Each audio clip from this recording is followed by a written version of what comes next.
So after we upload the output image to the IMGBB, we will get a public link.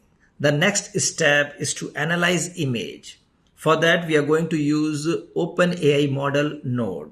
This is what you can see in this image as well. This node looks at the image and pulls out details like caption, colors, text, style, patterns, and many more details of the uploaded image. These details are then sent to the prompt generator, that is AI agent. The AI agent combines the user's short prompt. If you will remember, at the starting of this project, we have created one form, and in the form we have provided the prompt, and the prompt was an Indian actress wearing this dress, full body pose.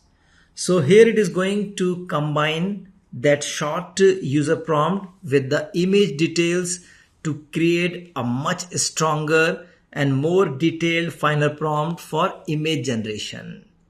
The big advantage is that even if the user writes a very short or unclear prompt, the system automatically adds fashion details like chicken curry, embroidery, ivory color, full body pose, soft studio lighting.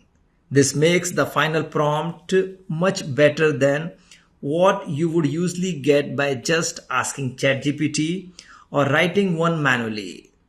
Normally, people spend time rewriting and adjusting prompts, but here it's done instantly and accurately.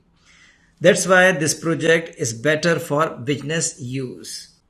So without wasting time, let me quickly add this node. Click on plus AI, and here you have to choose this one, OpenAI.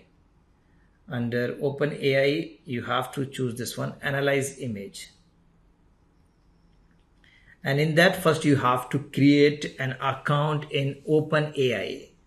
So friends, that's all for this lecture. In the next lecture, I'm going to show you how to create an account in OpenAI and how to create the API key.